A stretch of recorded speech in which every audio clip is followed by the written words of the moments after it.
Hey guys, and welcome back to the Game Not Game podcast. My name is Green, and with me, as always, is my co-host Zen from his channel Zen and Cyrene. How's it going, Zen? Hello. I'm doing well, actually. Not as busy as I was for the last 3 weeks or so, finally. So I'm glad for that. How are you doing? Good stuff. Yeah, I'm also well. Sorry I had to miss last night, but we're finally back, hopefully, to regular podcasting. Though you're about to move, so who knows? No promises made, but at least we're back this week.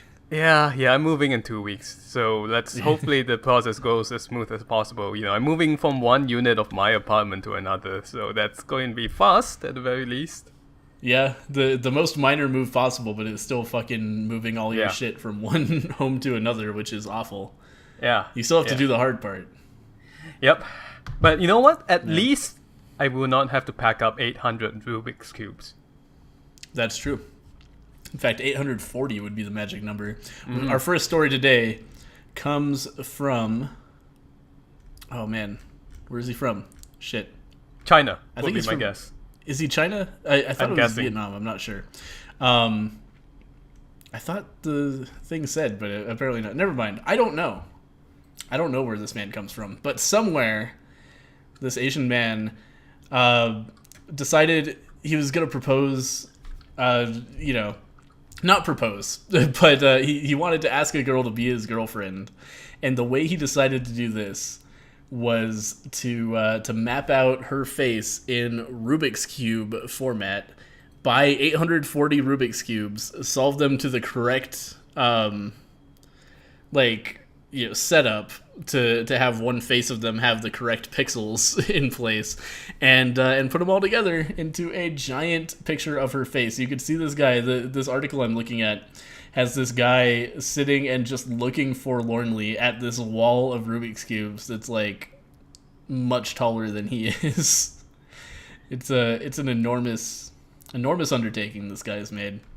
Yeah, And, I mean, it looks sorry, go ahead. it looks good. The portrait actually looks good. It looks like a pixel representation of his professed love.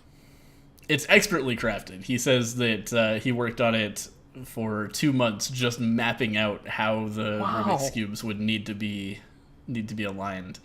And then obviously he had to not solve every Rubik's Cube, but get it to the right configuration. So you might need a Rubik's Cube, for example, with a couple of red ones next to each other and then an orange one in the opposite corner and the rest white. And he would have to figure out how to solve the Rubik's Cube like that and then put it with all the rest into this giant planned picture of... what is it? So a Rubik's Cube is 3x3. This is 840 Rubik's Cubes. So the resolution is like 3 times... Well, what is 840? I don't know. That's advanced math that I can't do, but it's a lot. It's a lot of pixels this guy planned out. And he did it. And unfortunately, she said no. Yep. Which was really sad. How did it say how long it took him to make this thing? Well, the planning phase alone was 2 months. Let's see here. Interesting. Where did I get that information? I'm trying to find this as I skim. Yeah, I should say maybe the whole thing was 2 months. Maybe because it's kind of, he told CNN that he had spent $460 on the Rubik's Cube. And then 2 months carefully mapping out the design of it. It's 2.6 meters high and 1.37 meters wide. It's quite something. This is not an undertaking that's easy at all. I don't understand. You see, the reason, by the way, and I'm looking at the article now, and he does come from China, right? This person comes from Xiamen, China. And the reason I'm asking about this is because this is not the first time I've heard of a spectacular stunt like this to get somebody to notice me, senpai, or even to get married, right? Oh yeah, right. So people have been doing this since the dawn of history. Yeah, but the one I remember was about 2 years ago. There was this one guy who bought 100 iPhone 6s. And oh, yeah. Do you remember this? Yeah. And he formed a heart he stacked the boxes together to form a heart around his girlfriend, and then proposed in front of his friends and colleagues, and she said no.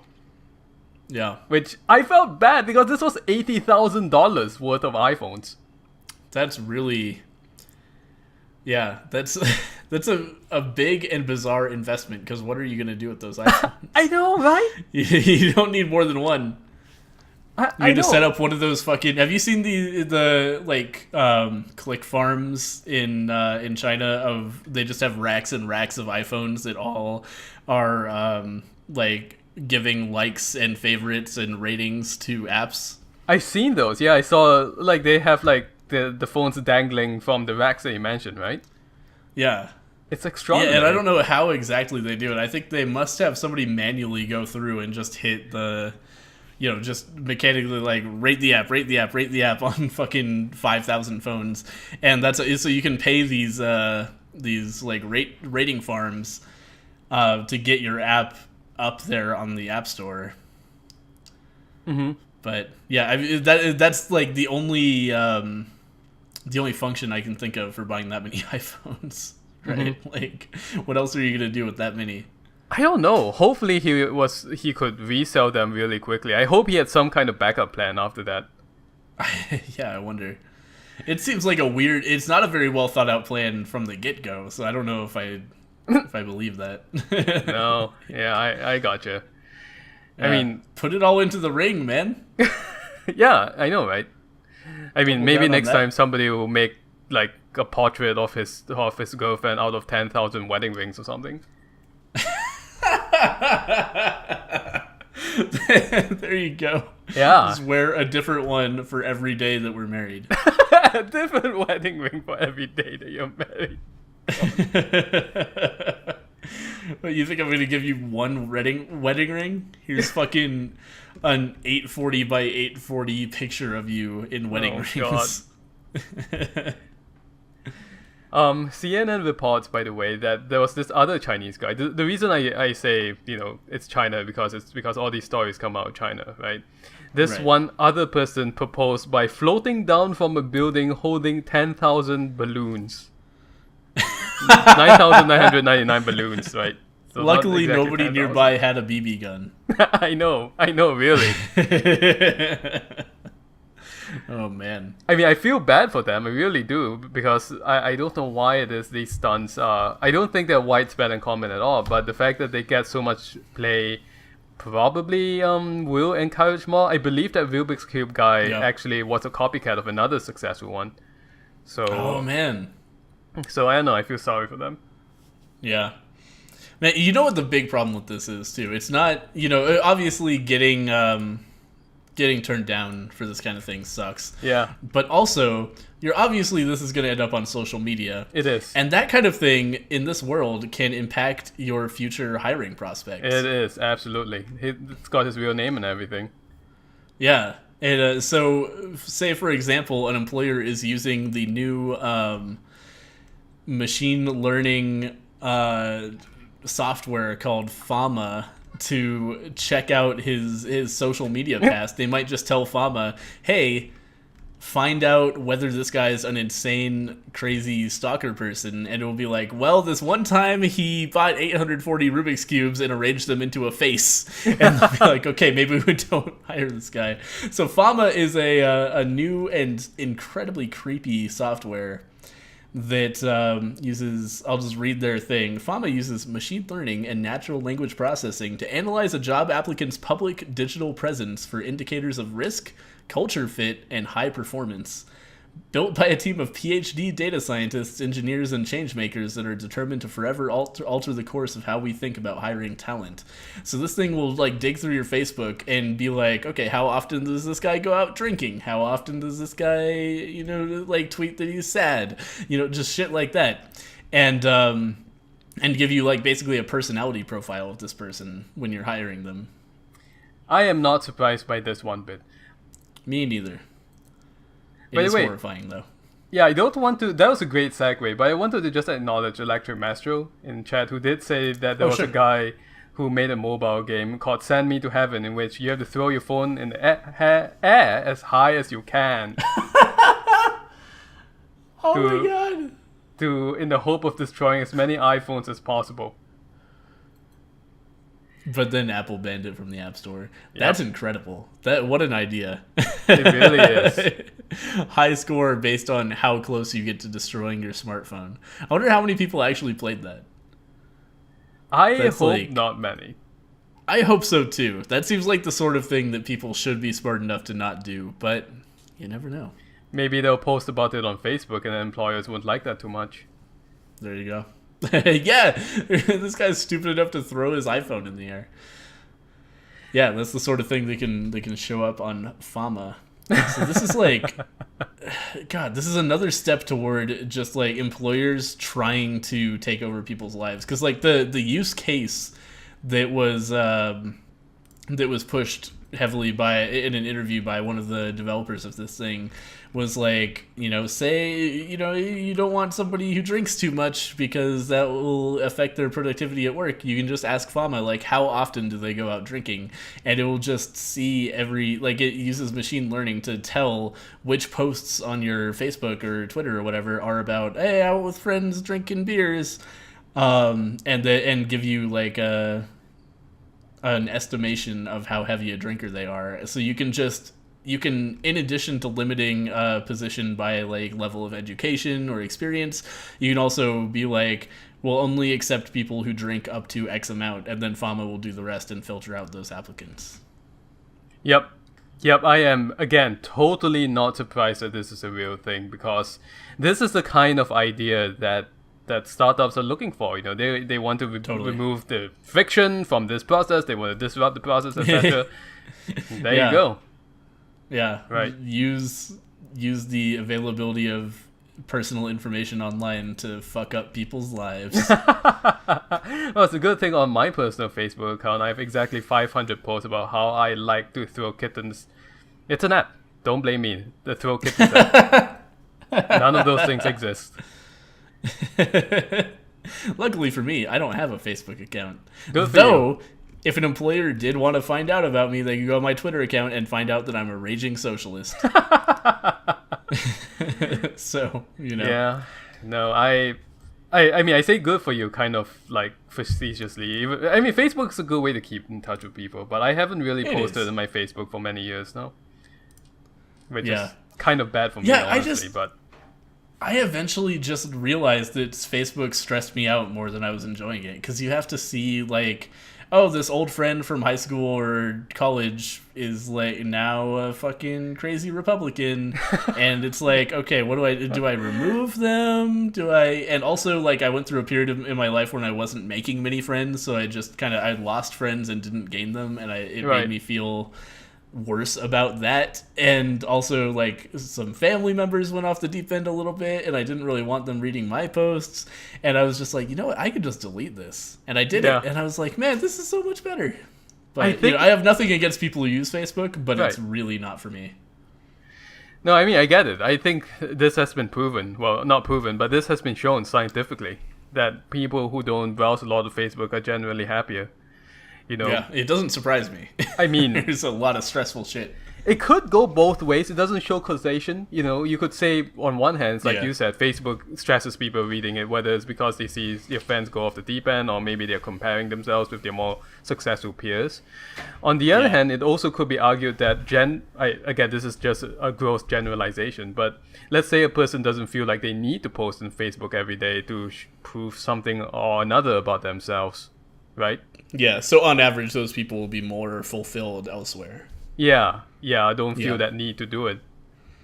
Yeah, there's an argument to be made. I definitely think it is an addiction thing, and I totally feel that with Twitter a little bit. Like it's the sort of thing that I find myself caught up in. It's so much fun.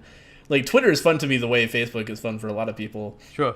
It's so much fun to just log into Twitter and scroll down my feed and be like, oh, here's a funny thing that Trump said. Here's like, oh, a funny meme about cats, And it's like, it feels like I'm spending very little time on it and getting a lot of like quick little bits of entertainment. And it's a really easy thing to become psychologically addicted to, I think. Yeah, I get that. That's totally a thing with all social media.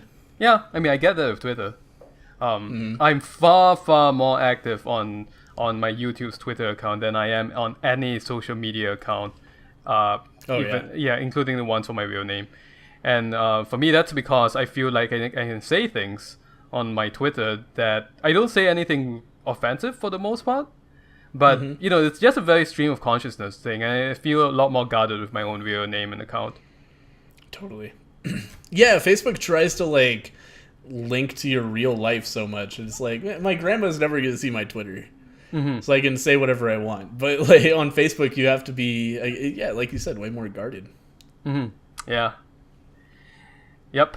So that's, I don't know. Again, I'm not saying, viewers that or listeners that there's anything inherently wrong with using Facebook or anything. It's just not something that I found to be extremely relevant in my life for a long time. And it has isolated me from my friends a bit, unfortunately, because I come from the Facebook generation, I know the younger kids are not really using Facebook that much, but I do. Or my generation does, and they're still very active, and I should talk to them, but I don't. Yeah. But aside from that, I don't miss it, really. Yeah. It's interesting. I have a sharp delineation between real life friends and friends on the internet, and they don't really mix very much at all. Oh, I'm totally the same. Yeah. Oh boy. Yeah. So if you are a raging psychopath on Facebook, beware of this new program that's being shopped around by a startup. Yeah, or just anything that could potentially ever you reflect poorly on you. Make sure you never ever put it on social media, because this is not an idea that's going to go away. Look, we're going to continue fucking making this shit. In fact, at this point, hello, Dunce. In fact, at this point, since this thing might become a reality, you should start engineering your Facebook account a bit. Yeah, exactly. Yeah, right? Just start preparing for this new robot future. Yeah, just woke up today and decided that I wanted to do a bunch of productive work for a corporation. Yeah.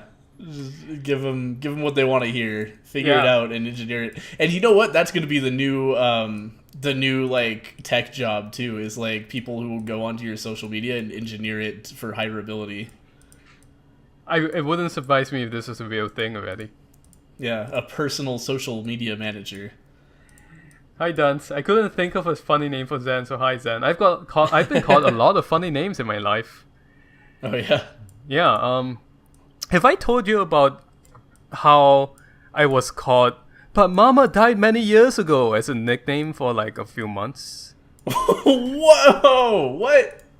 Okay. It's because it was this stupid like class play or something, this stupid morality, be grateful to your parents or something. And I was really bad at acting, so I really kind of chewed the scenery on that line. Okay. Yeah, and that stuck for months because my friends just found it incredibly funny. That's really good.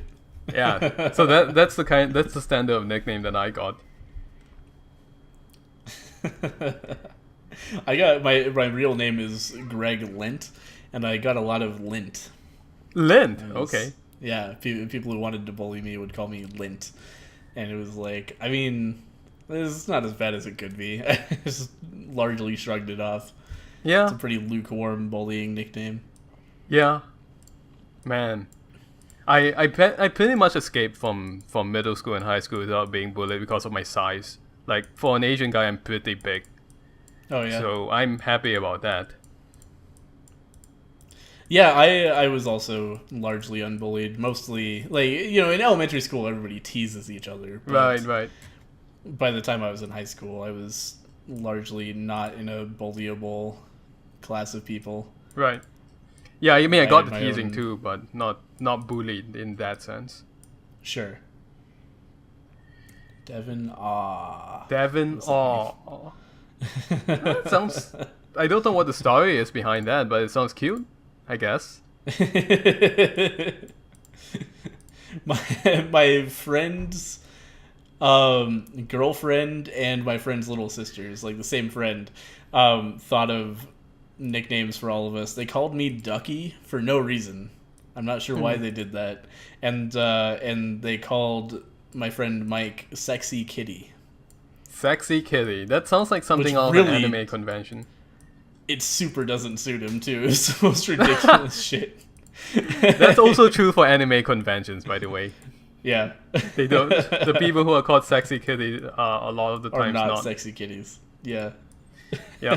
With due respect to my anime going fans, by the way. Oh, speaking of anime, you can right now on Twitch.tv go and watch your anime marathon in case you wanted to immerse yourself in highbrow Japanese culture. That's a real thing that's happening. Did you hear about this? No. No, you can go watch anime like from Crunchyroll.com. We don't get sponsored by them, but you can go watch that and have 40,000 other people on Twitch like throwing Vohayos at you while you're doing it or whatever anime icons there are. Wow. That's incredible. I Check watched. that out. Yeah, Where do you go to do this again, sir? It's a Twitch.tv. It's Twitch Presents, I think, where they did the Power Rangers marathon. Okay. So what is that? Twitch.tv/presents? / Twitch Presents. Let me make Presents. sure. Okay. Yes, Twitch Presents. I was watching a little bit of that yesterday. I was packing, right? But I had it on, and the show that they were doing was about a dragon who is also an anime girl who decides to be a maid of an office worker lady that she fell in love with. Are you sure this isn't a light novel? It probably is, actually. It really sounds like it. Yeah, it probably is. I forget the name. It's Kobayashi something, but I can go look it up to see if it was a light novel to begin with. Probably is. It's called Miss Kobayashi's Dragon Maid, and it's actually a manga. It wasn't a light novel. Okay. Yeah, I didn't like it too much, but a lot of people love it, so I don't know. Man, speaking of anime, did you ever watch Full Metal Alchemist? Yes, I did. I know where this is going. Yes, I have watched Full Metal Alchemist. I read the manga all the way through as well. Oh, wow. Okay. Yeah, I watched a couple episodes. I never really got that into it. However, there's a certain group of people who have gotten very, very into Full Metal Alchemist. And so apparently the country that Full Metal Alchemist takes place in is called Amestris, right? I believe so. It's been a while, like many years since I did anything with FMA, but yes, I believe so. Yeah, that's my understanding anyway. Amestris, anyway, is some sort of thing from Full Metal Alchemist, and this group of people has decided that they're let me just read you their manifesto. They are humans and futurists from all walks of life. They believe the swift advances in human development and the current state of our world inspire a fresh start for society. To accomplish this, we consider the establishment of a new country essential, and they want to call it Amestris. Amestris is a new country that is being founded by libertarians, inspired by Japan, because, and I quote, "We consider Japan one of the most fascinating countries on our planet." Why did they choose the name Amestris? Amestris is the name of the fictional country where the Japanese serial Full Metal Alchemist takes place. It was chosen by our founder as a tribute to this fantastic work of art, and its creator Hiromu Arakawa, excuse me, but also, frankly, because it is a beautiful name. Arakawa named the country in her work after the wife of Persian Emperor Xerxes I. So it's going to be a meritocracy. To avoid tyranny of the majority. So we all know how that turns out. Yeah. You know, the best people in society are going to make all the rules and presumably make their children also the best people in society so that it will quickly turn into a monarchy dictatorship. And, oh shit, my Twitter froze. Yeah, so, I mean, just a summary. It's a bunch of people who want to start a whole new country somewhere called Amestris. Yeah, they want to carve this place out, and they say Harmony is impossible if one culture has to sacrifice things to another, either to no. integrate or to accommodate. Multiculturalism often simply dismantles the tolerance it seeks. This is why Amestris will be monocultural, and Amestrian culture will be homogenous. So they're going to be a little bit fascist as well. Yeah.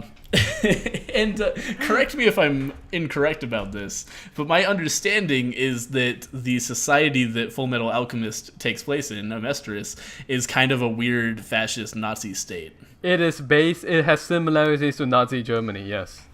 Yeah. So these people read Full Metal Alchemist, were like, you know what? That's where I want to live, in Nazi Germany. Right.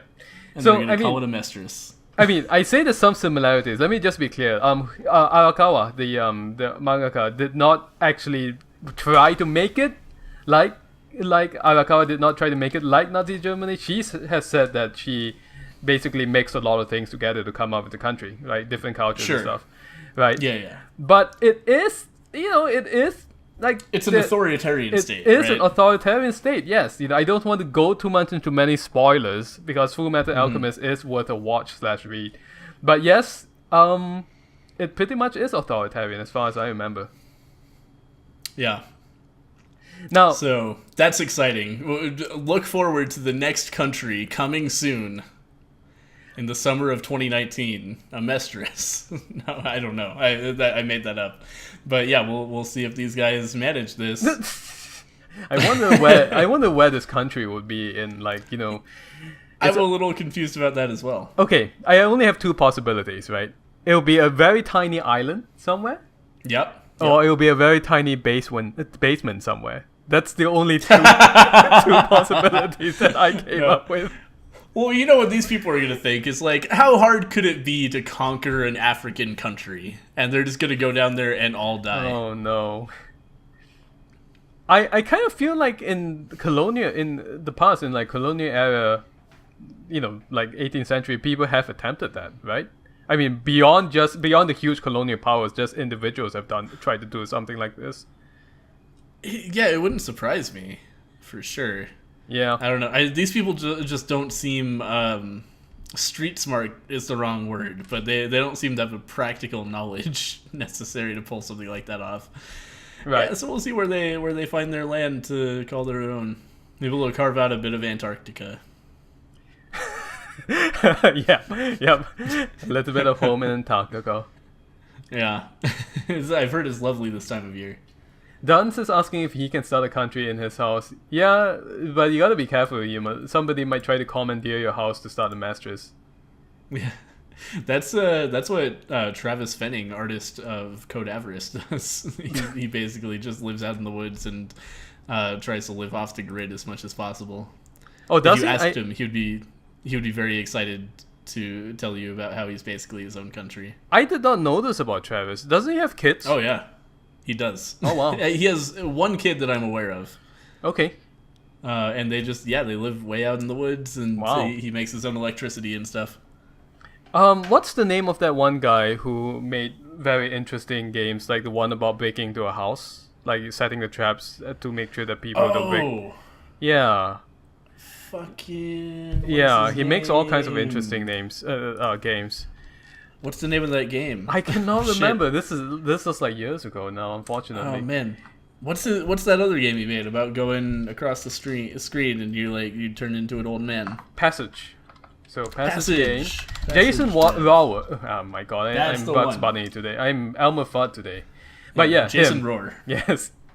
Yeah, there was a time in which he lived up in very country upstate New York and did essentially the same thing.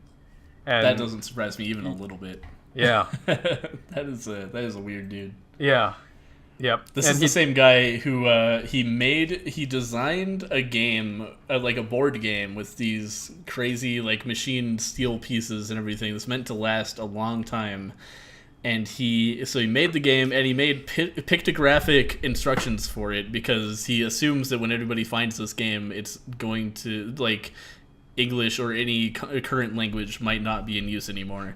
And then he buried it in a random place in the desert and made a map to it, cut it into like 300 pieces and distributed the pieces to all the people in a talk that he did where he talked about the game.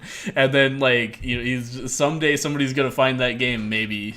And when they do, no matter how far humanity has progressed, his idea is that people will still be able to figure out how to play it. I am not that optimistic, but maybe he knows something that I don't know. I don't know, if you make the pieces and you make pictographic instructions and the game is relatively simple, I could see people, like future archaeologists, easily figuring it out. Right, you gotta find the pieces though, the map. Or yeah, maybe somebody will just accidentally dig it up. Like it's just out in the desert somewhere. That's true. You know, like eventually maybe somebody will be like, "What the hell is this?" Oh, it's a board game. Yeah. But yeah, it's his time capsule, and he does expect it to take, you know, 1,000 years for somebody to eventually uncover. However, if global warming keeps going the way it is, then that entire area will be under the ocean, which will complicate the issue substantially. Well, you know what I mean. When the followers of Cthulhu come back out, then they can have a fun diversion of that board game. Then there you go. He's a forward thinker, Jason Rohr. Yeah, or he knows the truth about this world and the true nature of the universe. That's true. Yep. One last note about Full Metal Alchemist before we move on. Sure. There actually is a movie for Full Metal Alchemist, an alternate kind of scenario in which they go into pre-Nazi Germany. Like, they travel through a gate into pre-Nazi Germany. So that exists. I've never watched it before, but, you know, I'm going to say that they didn't, like, end up supporting Hitler or anything, or else I certainly and the rest of the world would have heard about this. But... Wow. But this actually exists. Maybe they just are like, oh, we can change history, and they make sure that Hitler gets into architecture school. Yeah. Man. Oh, man. There's this manga called Billy Bat, which is essentially it's just this insane thing in which it starts from, like, ancient Japanese history, and then it's a narrative that kind of weaves through Nazi Germany, JFK, 9/11, and it's also about a cartoon mouse in a comic book, or a cartoon bat in a comic book. It's insane, yeah. That's wild. Yeah. It's this artist has something to say to the world. This artist, his name is Naoki Urasawa. He makes really, like, I don't want to say messed up, but it's just really kind of interesting with really bad endings, because his whole grand narrative almost always collapses towards the end. But yeah, but when he's actually writing the stories, it's very, like, you know, it's all about 9/11, it's about JFK, or in his previous one, it's like there's one in which it is the one he got famous for is called Monster, in which it was the main character is a neurosurgeon, Japanese neurosurgeon living in Germany, and he saves a little boy who gets shot in the head with a bullet, and 10 years later that boy comes back and he's a serial killer. Right. Wow. And he starts like taunting the doctor and stuff. Just really tight, like very disturbing psychological thriller. It's really good. You should. That's something I would recommend. Sure. Okay. Yeah, that sounds interesting. Yeah, he does all these really interesting things. What other topics do we have to talk about today? Well, you had a card game that you wanted to introduce us all to. Yeah. So I should say, by the way, that the Emoji movie just came out, right? And if you... Oh, shit. Yeah, it did. Sorry, go ahead. Yeah, and if you somehow missed the marketing blitz about this movie, thank your lucky stars that you have. It is a movie in which they bring 3D animated emojis to life, right? Mm-hmm. I am looking at an article, actually, I dug this up, called The Most Brutal Reviews of the Emoji Movie. Yeah, I saw on Rotten Tomatoes it has like a 3% positive rating. People really don't like that movie. Yep. This is a movie. The main character is the smiley emoji, I guess, and there is a poop emoji somewhere in there that is a character too, so that gives you an idea about what to expect. Mm-hmm. And they also used a lot of the poop emoji. Also shows up a lot in the reviews, as you can imagine. So, but yeah, and oh, by the way, the poop, the living turd, is voiced by Sir Patrick Stewart. Yeah, so that's what he's doing nowadays, I guess. After his turn as Captain Picard, he's now a living, breathing poop thing. Well, okay. Yeah, right. Man. Oh God. But yeah, emojis are bad. Movies are bad. Emojis are bad. They've ruined culture. This is my old man hill that I'm gonna die on. Fuck emojis. Yeah. Emojis suck. 100 fire eggplant droplets. Oh God, oh man. I was looking for a shovel emoji on my phone the other day to go with a poop one. It doesn't exist. Someday. Man, that's your fucking God damn it! I want to say alma mater, but that's not it. Your opus. My magnum opus. Magnum opus. That's the one. You're gonna create the shovel emoji. So my magnum opus, the defining masterwork of my life, is a shovel emoji.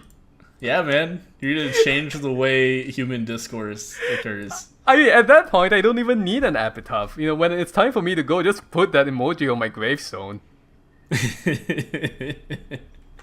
Dunce, you're just a little kid. That's why you love emojis. But yeah, the reason I was thinking about it's like the Pokemans of the modern age. Gotta catch them all emojis. That's gotta happen someday. Somebody is going to make emoji go. It will be officially licensed. Yes, it will happen. No! It's gonna happen. No! You find the fucking 100 emoji out in the wild, and you're like, oh, it's the rarest one. It's the rarest one, self-awareness. I don't even know what that emoji is going to look like. Probably smug.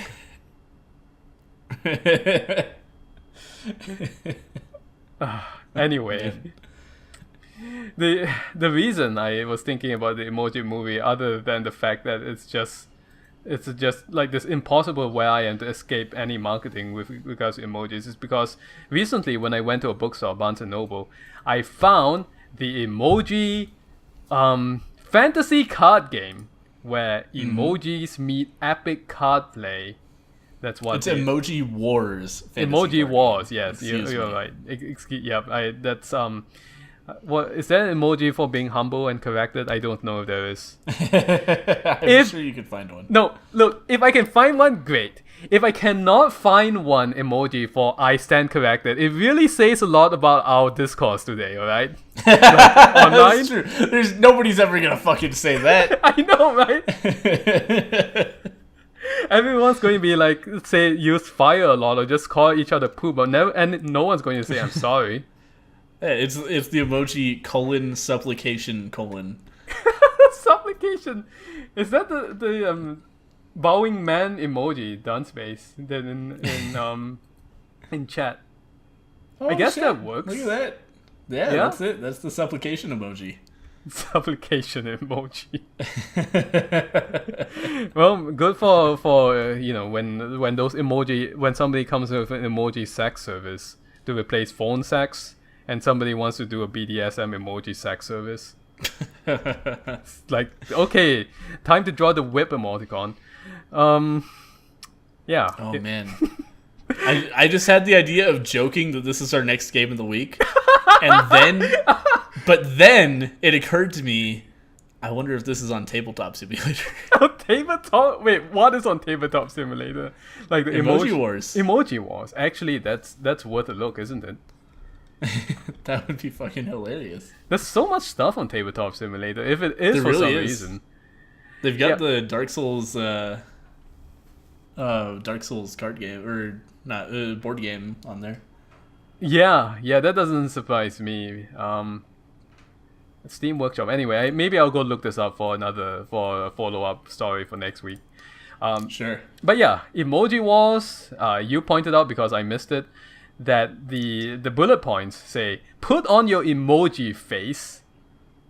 Bullet number 1. It's bullet number Put 1. on your emoji face. What does that even mean? I don't understand what that means. Let's read on, Zen. Introducing Emoji Wars, the game designed just for players who find themselves communicating through emoticons more often than words. This card game balances strategy and fun for a challenging mental workout alongside laughter, excitement, and a competitive spirit. That's what put on your emoji face means, apparently. Yeah, get creative. How to play. Choose an expressive commanders, choose 3 allies, and battle your opponents with magic spells and weapons. So, an expressive commander. I don't know what that's supposed to mean either. It means you choose an emoji to be your leader. I guess so. It's like how you choose a color in Magic. Like, black is like, taking away mana from the enemy, or nuking them, or doing damage over time or something. In this game, the rage emoji is like a bunch of cards with charge. You just go and fucking hit things. Or like the happy emoji is gonna be like healing and stuff.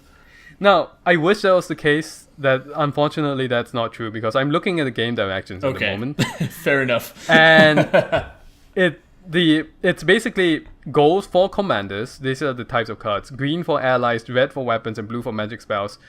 So basically, this is very generic. The kind of emotion being used with the emoji, as far as I can tell, in these directions, have nothing to do with gameplay at all. They're just that's bullshit. I know, right? It's just window dressing.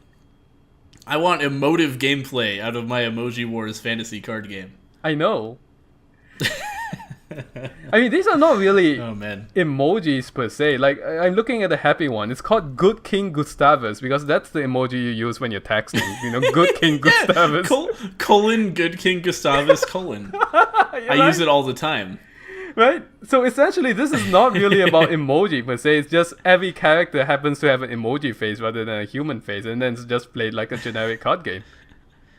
Arvid the Viking. Yeah. Arvid rules the North Seas and the lands around them with an iron fist. Classic emoji, Arvid the Viking.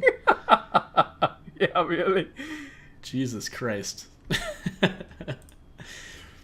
So I wanted to, we touched on the Emoji movie briefly.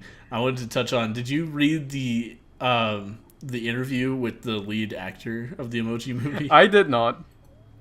Okay. This is really good. I want to just read this verbatim, this screenshot that I dug up, because I remembered it as soon as you mentioned the Emoji movie. I was like, oh shit, that's right. So he says, although, and I want to make this clear, especially because you're the HuffPost, children don't deserve to laugh as much as adults because they're not aware of their own mortality. What? But that doesn't mean they shouldn't be compelled to laugh. He takes an enormous bite of pizza. And then Huffington Post responds, right, so do you think kids do laugh less, or that they should laugh less? I just don't think they deserve... they're still in Fantasyland. They haven't earned it yet. They don't need it as much. It's like, they shouldn't be able to drink. They don't need to. Adults do. This fucking guy. Who is this guy? T.J. Miller. T.J. Miller. So T.J. Miller actually believes that children have to earn the right to laugh? Yes. Wow. Is real weird. Or not even that, but he just thinks he thinks that children are like, they're so happy and carefree, they don't deserve to have entertainment catering to them because they're already so happy, I think is his point. But it's real weird how it comes across. Like, it just my favorite line is, children don't deserve to laugh as much as adults do because they're not aware of their own mortality. What a guy. What a take. What a hot take. Yeah, just go to a pediatric oncology ward and say that to them. Jesus Christ. Yeah, like, what the fuck?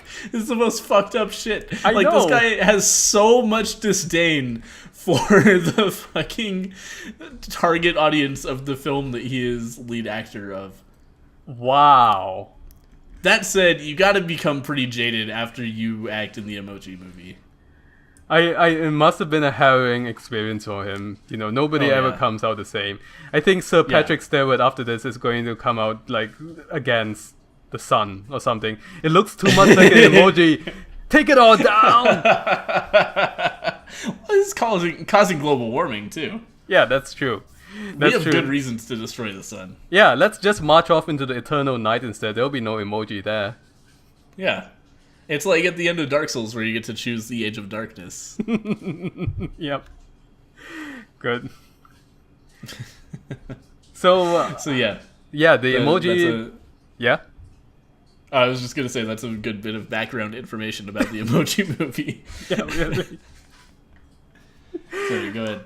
Yeah, I was going to say, well, yeah, just to sum up really, is that the Emoji movie apparently sucks. Nobody's surprised with that. And the Emoji card game seems to me, as somebody who plays a lot of board games and card games, to maybe suck as well. So forget that. Put a poop emoji on it. Put a poop emoji on it. Yeah. But also, stay tuned for a future stream where we fire up Tabletop Simulator and play emoji wars against each other. Do you have Tabletop Simulator? I do. Excellent. Yeah, me too. Oh, good. All right. Fantastic. Yeah. We should do something with that someday. We should. Yeah, totally. All right. Do you feel ready to speak about our game of the week? Yep, absolutely. All right. So the game of the week this week was Cryptarch, which is a side-scroll, or I was going to say side-scrolling, but it's not really that. It's a shmup. It's you got your ship and you go around and you shoot shit. However, it's got a substantial strategic and roguelike layer that kind of sets it apart from any other game of this type. And I really, really enjoyed it. What did you think then?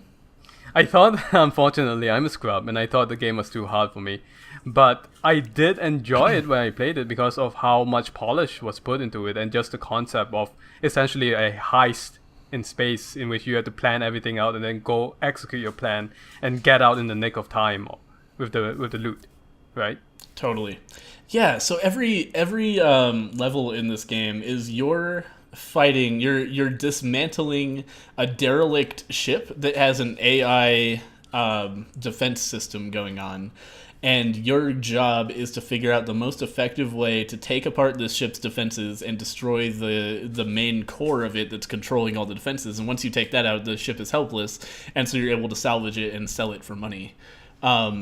So it's really fascinating to me because the level is this living, breathing thing, and your whole goal is to like get through the ship and get to certain systems that are instrumental in stopping you from dismantling it. So like at the most basic level, you're going to have, there's a system that controls the doors, and if you don't take out that system, then you have to find keys to get through certain doors.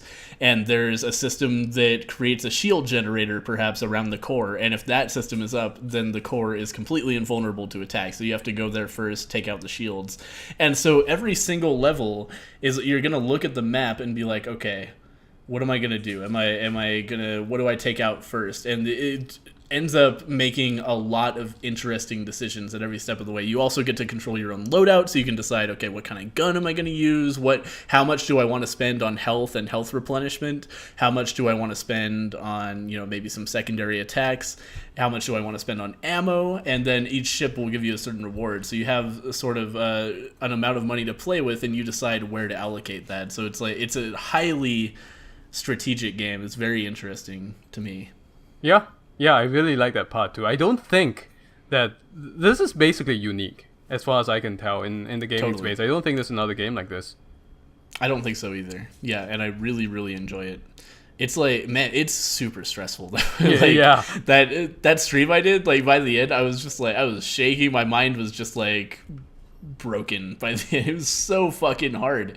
It's an incredibly difficult, and there's so many decisions to make that are really hard, and then you end up getting punished by them, and you're like, oh shit. And there's so much I don't know about the game. Like later on, I started finding nuke systems. I was like, what does that do? I don't know. We'll find out. And then I'm taking out like a door system or something, and I'm like, oh, what's this thing? And then it explodes into this gigantic fireball that slowly expands. I'm like, oh, that's a nuke.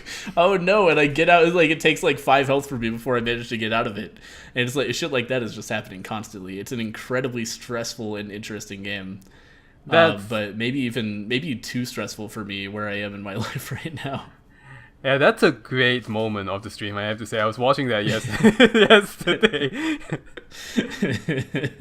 Yeah, that was good times. Yeah, we're if you're watching the VOD of this, you're gonna see the gameplay along with this. So you've probably already seen that moment, but a lot of moments like that where I'm just like completely unprepared for something that happens. The game's very good at surprising you and just being very, very difficult to figure out the optimal solution to a problem. It kind of reminds me of how I felt about Isaac way back at the beginning, but much deeper than that. Right. Hello, I'm Brandon the Fish, by the way. Hey, what's up, Brandon the Fish? I've got a question for you, actually. Something just occurred to me Sure. about maybe a future feature for, I don't know, Cryptarch 2. I mean, again, the whole thing kind of reminds me of a heist movie, and essentially it's what it is, right? You are Totally. going in there, Yeah. you're stealing something valuable after planning and trying to get past the defenses. I wonder if this could be successfully made into a multiplayer game where every person has a specialized, like, role. Oh God, yeah, like Monaco plus Cryptark. Yeah. Hey, Def. That would be awesome. What's up, Def? Yeah. I don't know if you noticed, but this game actually does have co-op. Unfortunately, it's local. Oh, I didn't notice that. But that would be weird. Like, I don't know how that works. It must be split screen probably, but that would make it a lot more interesting, I think, to play. Because I think you're right. Like the setup of this game is so much like this has to be done before this is done, and it would make it so much more fascinating if it was like, okay, you blow the repair system right now, but like not until I give you the signal, and then I'm immediately gonna blow this fucking duplication system that like takes the place of another system that's broken, because like a repair system will bring other systems online. So, like, you know, there could really easily be kind of chains of things that need to happen just right to dismantle the security if you had multiple people going. That would be super fun, for sure. Yeah, I think so. It would be stressful. Well, I hope. I mean, if it's done well, it will be stressful. People will be communicating with each other and messing up sometimes. I think it will be a great experience. Yeah, it's one of those multiplayer experiences that would create a good narrative, and I think that's really important in multiplayer games. So, yeah, I think you're totally right. This would lend itself really well to online multiplayer. Yeah, so if for some reason you're listening to this, Cryptarch developers, that's a very Get on strong, it. Yeah, it's a potentially very strong idea. Yeah, that's our non-game developer opinion. Make this multiplayer. Just check the multiplayer box next time, you fucking idiots. Exactly. But this is a game that we actually played way back in Green vs. Zen. I want to say 2 or 3 years ago. Something like that, yeah.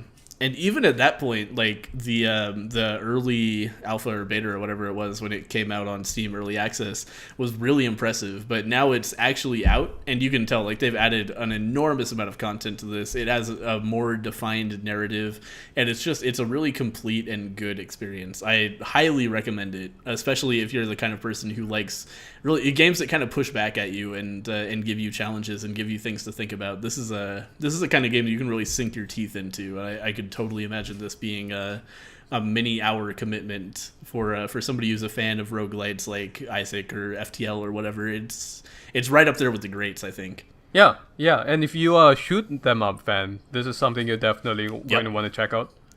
Oh yeah, there's a lot of bullet hell in this game. There's a lot of like there's a lot of strategic use of cover and just like, but also there's a time limit on every mission. So it's you feel there's that really good tension between like if I just rush forward I'm gonna die, but if I take too long picking off enemies I'm gonna run out of ammo and I'm gonna run out of time. So you know it forces you into difficult and uncomfortable situations a lot, which I think is a big strong point for games like this. So you don't want it to become the kind of thing where it's like, oh, this is really hard, so I just have to spend a lot of time hiding behind a wall. Like, you don't have that option. You have to fucking rush forward sometimes and get into sticky situations and get yourself out of them. Mm-hmm. Yeah, so I don't have much else to say about Cryptarch except that it is a very good game for those of you who enjoy these genres, this mix-up of genres. Do you have anything more to say about it? I don't think so. Yeah, just Cryptarch is real fucking good. And if you're a fan of this kind of game, if the things I'm saying sound appealing and not stressful to you, fucking pick it up. However, it is a stressful and difficult game. So if that's not your bag, Cryptarch probably won't change your mind. But it's the kind of thing, if you're willing to put in the time, you're going to really enjoy yourself. Yep, I totally agree with that. Yeah. So next week, we're gonna try out this long-awaited MMO, free to play on Steam, called Tree of Savior. I've heard things about this a lot. I've never actually read like a real review of it or anything, and I've never played it or seen gameplay of it. But people have said a lot of interesting things about Tree of Savior, so I'm looking forward to checking that out and seeing exactly what it's like. Mm-hmm. Yep. So we're gonna check that out for next week. We're gonna be here next Wednesday at 7:30 to hopefully try it out together. And then we'll be talking about that next week over on Zen's channel, youtube.com/Zen and Cyrene. If you are listening to the VOD, that's where the VOD is going to be next week. And yeah, so come back then. Check out Tree of Savior if you want to. If you want to follow along with us, it's a free game on Steam. Like I said, Tree of Savior. All right. So thanks for watching, everybody. And if you haven't gone over to twitch.tv/Green99, you should totally do that. I hope I'm not being redundant here, but that is where, in fact, you're going to watch this live and be able to comment as well. So, see you guys then. Yeah, every Wednesday we check out the game of the week. Every Thursday we do the podcast over on. Well, okay, I say every. We've had some real life interfering with our schedule recently, but that's our intention every week, is to try to make that happen. Yeah. So yeah, come on over to twitch.tv/green9090. We'll see you next week. Bye, everyone. Bye, guys.